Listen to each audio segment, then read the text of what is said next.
এই যে কেমিক্যালকে সমাধান হিসেবে বেছে নিয়েছেন কেন? এই জন্যে বললাম ওই যে আমার সিরিজ ভিডিওগুলো দেখা দরকার। গতকালকের যে ভিডিওটা দিয়েছি কেউ দেখেননি মনে হয়। মানুষ সেটাই বিশ্বাস করে, সে সবাইকে যেটা করতে দেখে তার ব্রেন মনে করে এটাই ঠিক। যেমন সবাই ওষুধ খাচ্ছে, এটা ঠিক আছে। যেমন এই ডায়াবেটিস হয়েছে, তো কী করছে এর আগে? সবাই ডাক্তার দেখাইছে, সেও দেখাইছে।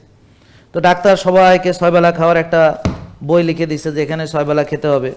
হ্যাঁ, এই যে 6 বেলা খাওয়ার একটা তালিকা, সবাই খাচ্ছে নিয়ম করে। সকালে 7টা-8টা বাজে রুটি টুটি খায়, আবার 11টা বাজে মুড়ি বিস্কিট খই এগুলো খায়, আবার 2টা-2:30টা বাজে আবার ভাত ডাল মাছ বা আবার বিকেলে আবার নাস্তা করে, আবার রাত্রে রুটি টুটি খায়, ঘুমানোর আগে দুধ খায়। এই যে 6 বেলা খাওয়া, ওষুধ খাওয়া, ওষুধ খাইতে খাইতে এরপরে ইনসুলিন, তারপর আস্তে আস্তে হ্যাঁ বুক ফাড়া, রিং পরানো। এখন এটাকে সবাই মেনে নিয়েছে, স্বাভাবিক যে আপনারা সবাই এখন টাকা পয়সা জমাচ্ছেন, হেলথ ইন্স্যুরেন্স করতেছেন, যে রিংটা কোথায় পরাবেন, কত দামি রিং পরাবেন, সেই জন্য এখন প্রস্তুতি নিচ্ছেন, ঠিক কিনা?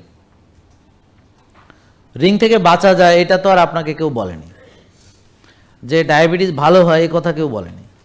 প্রেশার ভালো হয়ে যায় এ কথা কেউ বলেনি, ঠিক আছে? ওষুধ খাবেন সারা জীবন, বলা হয় ওষুধ যেন না ছাড়েন, খবরদার ওষুধ একবেলা যেন মিস হবে না। তা খাতি ওষুধ বাড়তি, এরপরে আস্তে আস্তে দেখা গেল আপনার হার্ট অ্যাটাক করলো, রিং পরালেন বা বাইপাস করালেন বা বুক ফাড়লেন, যাই হটেবার।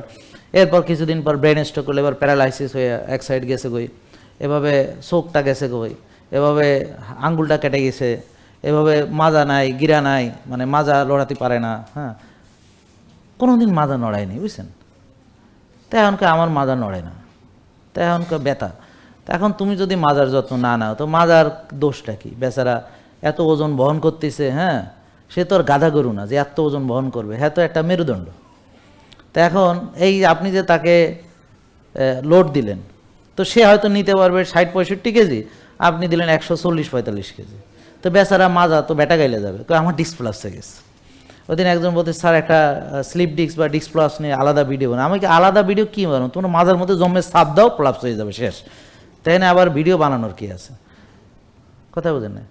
তাহলে এটার ভিডিও কি? তুমি ওজন কমাইতে হবে, ওজন কমাইতে হবে, মাজা ঘুরাইতে হবে, তারপর হাড় শক্ত করার জন্য সেরকম ক্যালসিয়াম সমৃদ্ধ খাবার খেতে হবে, রোদ্রে যেতে হবে, ভিটামিন ডি অপটিমাল লাগবে।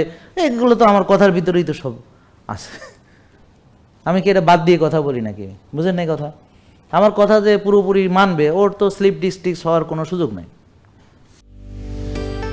জেকে লাইফস্টাইল, ওষুধ মুক্ত সুস্থ জীবন।